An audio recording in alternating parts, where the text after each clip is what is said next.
Abogado PH Post, sabi diyan, Panilo sees Bato ICC warrant as amusing attempt to hide flood control scandal. Flood control scandal. Malinaw po ang gustong itago yung flood control scandal, yung mga nasabit ng mga officials ng previous administration. Pilit ninyong binabaliktad yung kwento. Malinaw po sa Cebu, mismo Tony Conte, surrender at hindi extradition ang iyang proseso ng pag-turnover kay Bato de la Rosa sa ICC kung sakaling mahuli siya. Halimbawa, totoo na may ICC warrant na po. Halimbawa lang, sabi niya, una, ang ICC warrant of arrest ay isang international warrant, hindi foreign warrant. Lahat ng mga miyembro ng ICC kasama ang mga bansang nire-requestan o nagko-cooperate sa nagpapagang mga balita at pagtalakay sa mga isyu na lipungan. Bulsa! Opinyon, banat at paglalantad sa katotohanan. Bulsa! What you see is what you get. You decide. Ano po mga kababayan, si Dante Maravillas. So, as of now, paupa na yung bagyo dito sa amin. May medyo manakanang pag-ulan at paghampas ng malalakas na hangin, pero humina na din siya po mga kababayan kasi lumampas na yung bagyo dito po sa amin sa Albay sa Bicol Region, pati nga po sa Catanduanes. Yan ang sitwasyon sa aming neighborhood. So pahupa na po yung hangin. Na si practice immediately pinag-utos ng local government ang agarang clearing operations. Yan po yung Bureau of Fire Protection. Tumutulong sa mga local officials natin sa DPWH sa clearing operations at Public Safety Office ng lungsod ng Legazpi. Ito yung iniwan ng bagyong Siwan dito sa amin, Super Typhoon 1. Medyo konti yung mga natumbang kahoy kasi before pa ng pagtama ng bagyo, may clearing operations na ginawa kahapon. Kita ninyo, kukunti yung mga nagbagsakan na kahoy kasi siyempre binawasan na yung sanga kahapon pa po. So maganda na nakakapaghanda ang ating mga LGUs. Napakasipag ng ating mga taga Bureau of Fire Protection. Mabuhay po kayo. Sa Legazpi City po ito mga kababayan. Kabaan ng National Road to Tabaco City, 1st District. Yan sila mga kababayan. Diba? Naka-smile pa sila mga kababayan habang nagtatrabaho. Walang pahinga, trabaho agad mga kababayan. Habang on standby sila kanina for possible rescue operations, pero maganda naman po kasi na-evacuate ka agad yung mga tao. Preemptive evacuation yung practice namin dito. So I hope buong Albay at lungsod ng Legazpi on monitoring po tayo. Wala pa namang nare-report na injuries or mga casualties. Usually zero casualty policy kami dito po sa Albay. As practice noon ng aming dating gobernador Joey Sarte Salceda. And until today, yun ang ginagawa po. And it is being adapted sa buong Pilipinas na.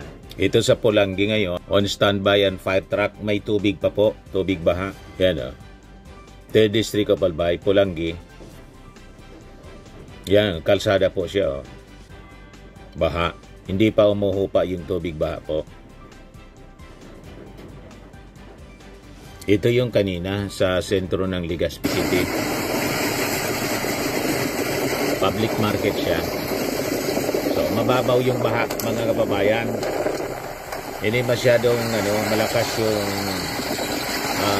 ulan dito kasi.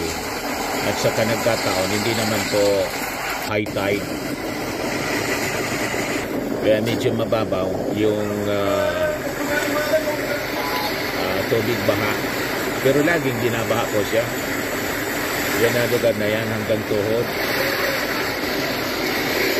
Pero humupa na rin po yung ulan. Ngayon, kani-kanina lang po siya.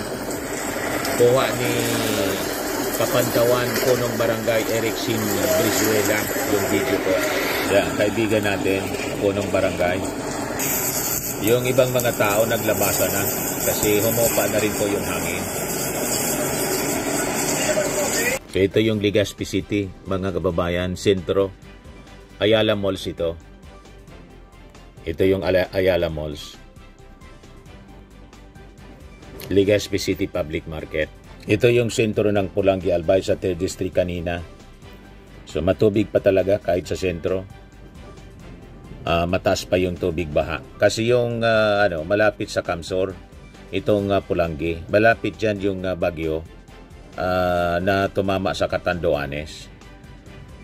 Kasama siya sa Typhoon Signal number 4, pero yung Legazpi City, Typhoon Signal number 3 lang po. Ito sa Biga, Catanduanes, tinamaan ng sentro. Yan ang aftermath ng bagyo sa Catanduanes po to, mga kababayan. Biga, Catanduanes. Yan o. Aftermath ng bagyo. Courtesy ng Bicol.ph. Pinsala ng hagupit ng Super Typhoon 1 sa bayan ng Biga, Catanduanes. Shared by Ray Boton and Jasper Sidlakan. Ito naman po sa report na News 5, nasira ang ilang bahay na binaha sa mga kalsada at iba pang barangay sa Pandan, Catanduanes. Report ng MDRRMO ng Pandan. Yan po yung destruction po, aftermath ng bagyo. Yan o.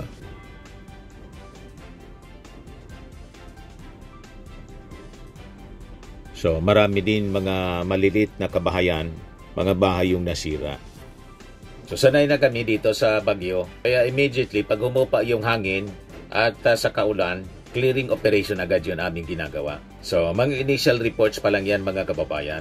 Siguro sa ibang mga barangay, ibang mga lugar, may mga serious damage siguro sa properties in mga infrastructures. Pero siyempre, kahupa pa lang po ng bagyo dito sa amin. Kaya wala pa yung mga reports ng mga damages. So, update ko na lang po kayo, lalo yung ating mga kababayang OFWs na mga Bicolano, para hindi masyado mag-alala yung inyong mga mahal sa buhay. Ngayon, kahit nandito pa sa atin yung masamang panahon, yung Tino, tindi yung hagupit ng baha, dilubyo sa Cebu. At ito naman po, sinundan agad ng uwan sa Luzon naman po. Pero yung mga DDS, tuloy-tuloy sila sa kanilang mga propaganda. Kaya pag-usapan pa rin natin mga kababayan para hindi tayo malusutan sa kanilang mga ginagawang black propaganda sa ating administrasyon. Ito ngayon kasi yung nakita natin na report. Ngayon pa lang publish ng Abogado.ph. Ayan Abogado PH post, sabi dyan, Panelo sees Bato ICC warrant as amusing attempt to hide flood control scandal. Itong si Panelo, Bicolanong abogado po ito. Kaya lang DDS, taga-Naga po siya. Walang pinapaligtas na panahon. Kahit sa gitna ng calamity, politika pa rin. At pinopolitikalan yung flood control. Pati yung issue kay Bato de la Rosa. At sinasabi niya mga kababayan, it is an amusing attempt to hide flood control scandal. Malinaw po ang gustong itago yung flood control scandal, yung mga nasabit ng mga officials ng previous administration. Pilit ninyong binabaliktad yung kwento. Malinaw po sa Cebu, mismong kaalyado ninyo na gobernador nagsabi na yung flood control anomalies, ghost projects, na almost lahat daw, kung hindi ghost, substandard, nagsimula 2019. So anong rason itago ng ating administrasyon? Nang sabit po ang previous administration. Di ba po? At sa investigasyon nga po ng Senado sa Blue Ribbon, kaya nga gustong-gusto ng mga DDS senators, Duterte senators, nang sana maging chairman si Marcoleta. Kaya lang siyempre, wala silang number. Kasi ang script ni Marcoleta, ang idiin po, yung present administration. Malabo man po nasabit yung present administration sa mga iskandalo sa flood control na mismong yung ating Pangulong Bongbong Marcos ang nag-expose. Gagawin ba yun ang ating Pangulong Bongbong Marcos kung sabit siya at saka yung kanyang pinsan na si Martin Romualdez? Di ba hindi? Huwag kami Panelo. Ito ngayon yung sinasabi, mga kababayan. Walang pinipiling panahon kahit nasa kasagsagan ng bagyong uwan.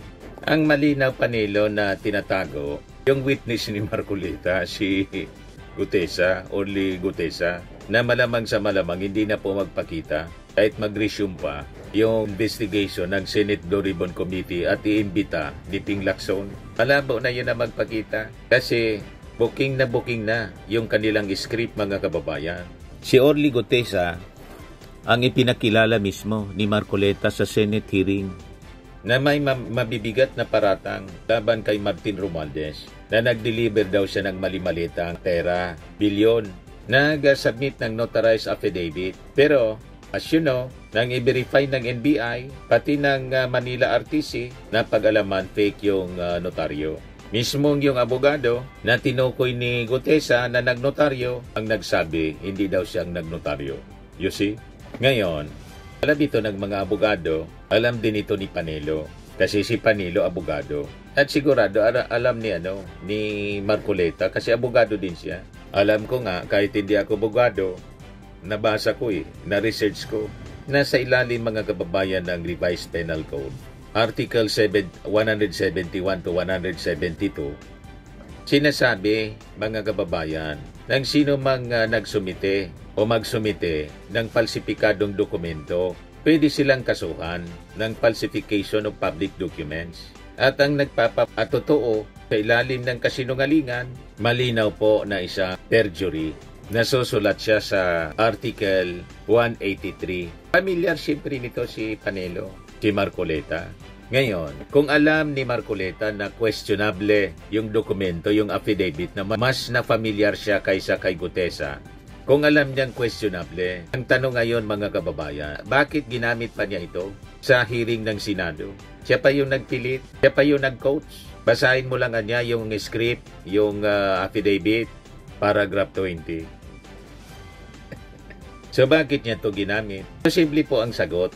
Para makabuo siguro sila ng kwento na magagamit sa propaganda ng mga DDS influencers. Ito na nga po ngayon, walang tigil yung mga DDS influencers sa paggamit ng kanilang narrative. Kahit sumabog na sa kanilang pagmumuka na yung affidavit talaga ni Gutesa, probado na ng Manila RTC, fake yung notaryo.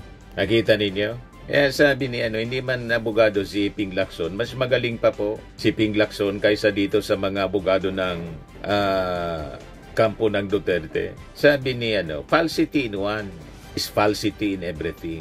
Falsos in uno, falsos in omnibus.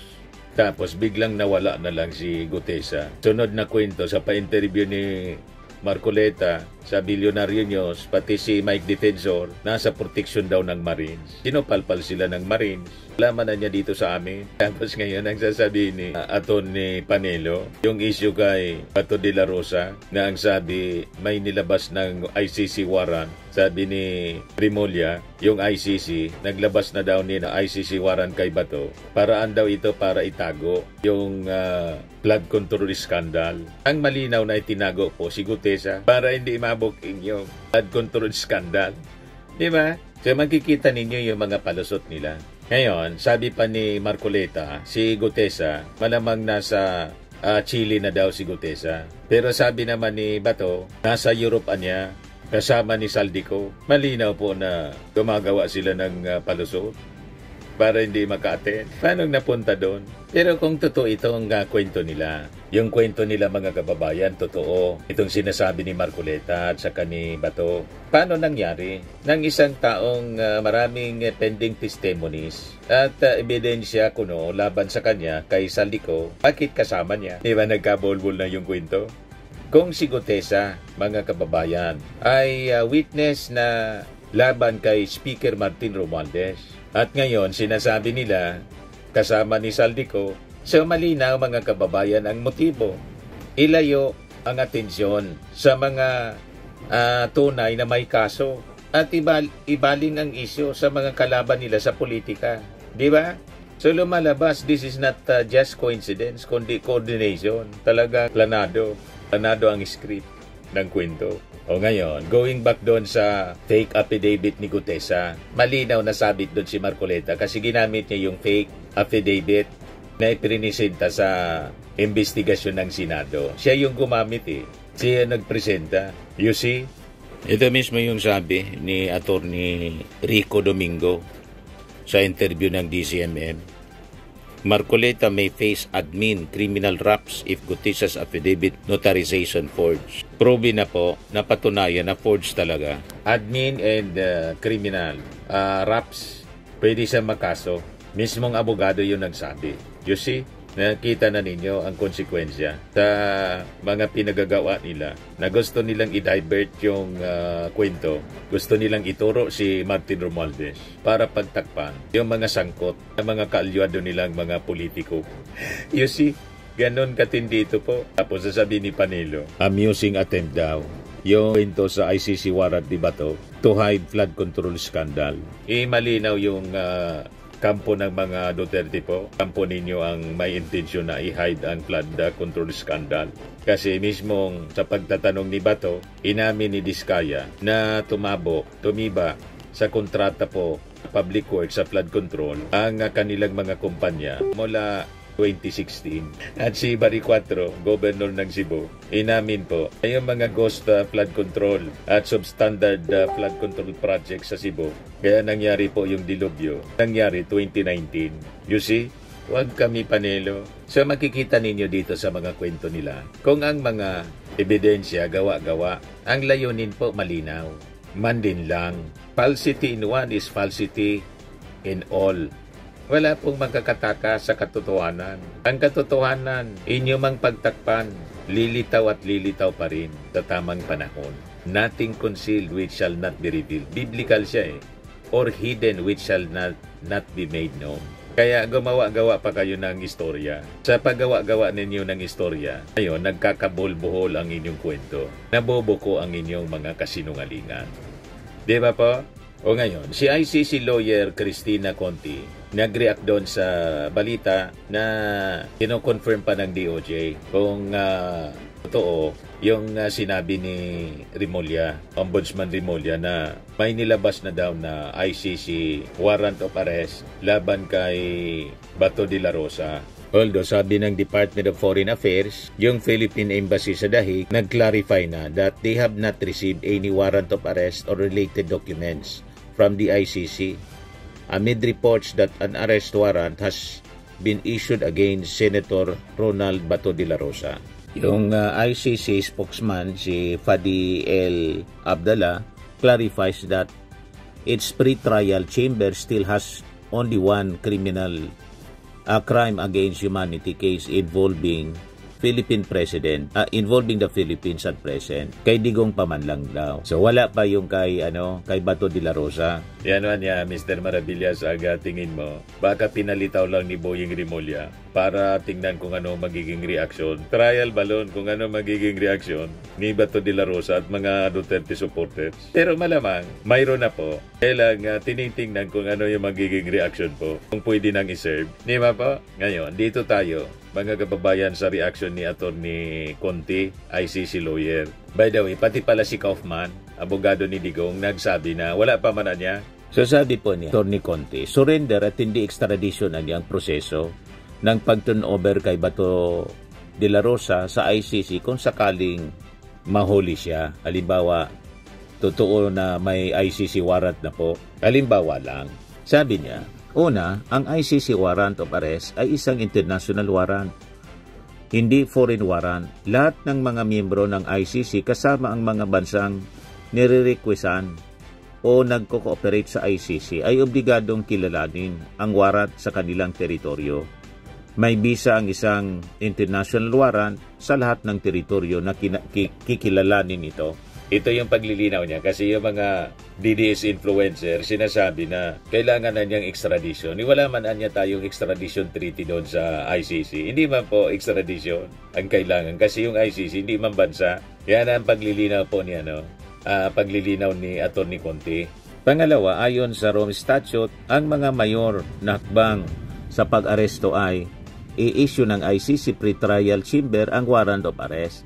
Ipapadala ng ICC registry ang warrant at isang sulat ng request for arrest in surrender sa mga member state at sa mga katuwang na international institution katulad ng Interpol.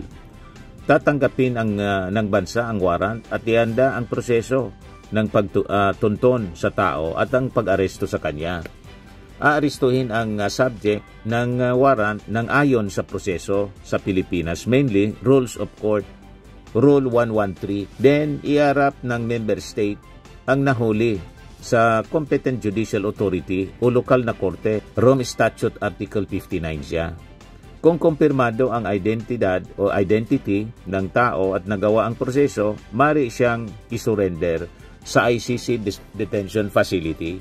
So ang kailangan man lang to, i-determine ng local court kung if it is in order. Legal ba yung sinasabing warrant of arrest? Na siguradong legal to po. Al kontraryo doon sa sinasabi nila na kidnap, kinidnapan niya. May warrant of arrest nga. May kidnapper na may dalang warrant of arrest. Tapos kung kidnapping, di may kidnap for ransom. Dapat may hihinging ransom money. Wala mang inihingi po, kundi inihingi po yung presence for trial. Yung kwento nilang kidnapping, napakalabo mga kababayan. Paniwalaan yung kanilang mga sinasabi, yung defense nila. Tapos, yung identity, establishment lang. Kung si Bato nga yung subject, isiguradong si Bato. Kita ninyo? Number 3, sabi ni Atty. Conti, hindi na member state ang Pilipinas, kaya sinasabing hindi na siya dapat sumunod sa Rome Statute. Pero ayon sa desisyon ng ICC sa jurisdiction challenge na ni-raise ni Duterte, patuloy ang kapangyarihan ng ICC sa investigasyon sa Pilipinas at kaso ni Duterte. Kailangan pa rin nating mag-cooperate. May desisyon na po. Matagal na. Ulit-ulit lang nila na kini-question yung desisyon. May desisyon na kahit questionin pa ninyo. Final na yung desisyon. So number 4, surrender at hindi extradition ng proseso ng paglipat ng custody ng isang subject ng ICC warrant. Ang extradition ay usapin sa pagitan ng mga bansa, hindi bansa ang ICC. Yon. Ang extradition process ay angkop para sa mga foreign warrant of arrest na technically ay walang bisa sa ibayong bansa. Kaya, kinakailangang magkaroon ng lokal na proseso at mag-issue ng isang korteng Pilipino ng warrant na katapat o katuwang ng foreign warrant. Ang surrender ay isang forma ng cooperation sa ICC na isang international court ng mga member at maski non-member state. Panglima, walang immunity sa katauhan na kinikilala sa ICC. Maski nga, presidente ay maaaring isyuhan ng warrant of arrest ng korte. Kaya hindi pwedeng sabihin ni Bato de la Rosa na hindi siya pwedeng hulihin dahil senador siya. Pang-anim, hindi dapat basta-basta protektahan ng Senado si de la Rosa. Dahil mabigat ang paratang at wala namang sinosubmit si De La Rosa patungkol sa kaso, ang Senado ay hindi kanlungan ng mga kriminal, ng mga mamamatay tao o mga magnanakaw. Pampito, pinakamainam kay De La Rosa na voluntary mag-participate o mag-submit sa jurisdiction ng ICC. Maaari siyang humarap ngayon sa pagpapatuloy na investigasyon ng ICC Office of the Prosecutor para linawin ang kanyang papel sa war on drugs.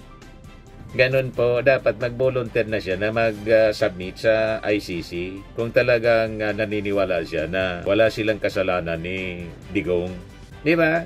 Isigi lang ang iwas nila, mga kababayan. Itong mga pag-iwas nila, matatapos din siya. Kasi hindi man titigil po yung mga nabiktima ng EJK.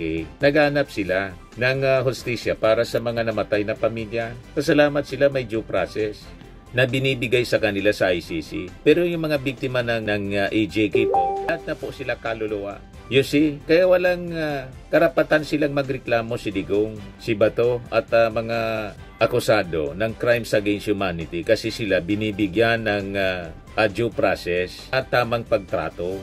Di ba po? Yan ang malinaw po. Firmax Firming and Lifting Cream, pinapahid po sa mga pulses in affected area. Mainam po sa paninigas ng mga kaso-kasuan. Ito naman po, Automax Radiant Serum. Sa mukha naman yung application, anti-aging po siya. You will look 10 years younger than your age. Sa mga cancer patients naman po, baka lang gusto ninyo itong itry. Naing siya Red Mix Fruit Drink. Hindi mo po siya gamot, food supplement siya. Kaya lang, gawa siya mga kababayan sa goji berry. Yung goji berry, may anti-cancer properties. O ngayon, yung mga inquiries ninyo, dumiritso na lang kayo sa aming messenger sa Facebook para masagot namin agad. Ayos pa? Ayos na ayos niya, Mr. Maravilla. Sa mga nagana po ng malinis and spacious fitness gym, pumunta lang po kayo sa aming Colossal Fitness Gym. May Grab car rental din po kami. But anyway, ito po pala yung aming bagong product na binibenta online. I am worldwide amazing pure organic barley powdered drink mix from Australia. Negosyo to ng aking anak na architect entrepreneur Riz Maravillas. Ayan po. Kontakin na lang po ninyo siya, Riz Maravillas on Facebook. Ang mga health benefits niya: boost immunity, improves digestion, enhance energy levels, packed with antioxidants, prevent cancer. Ito naman po yung bago naming product na binibenta online. Eye Glow Serum, whitening po siya. Tingnan ninyo yung epekto sa aking anak na architect before and now. Yung mga inquiries po ninyo, dumiretso na lang kayo sa kanyang Facebook account, Riz Maravillas.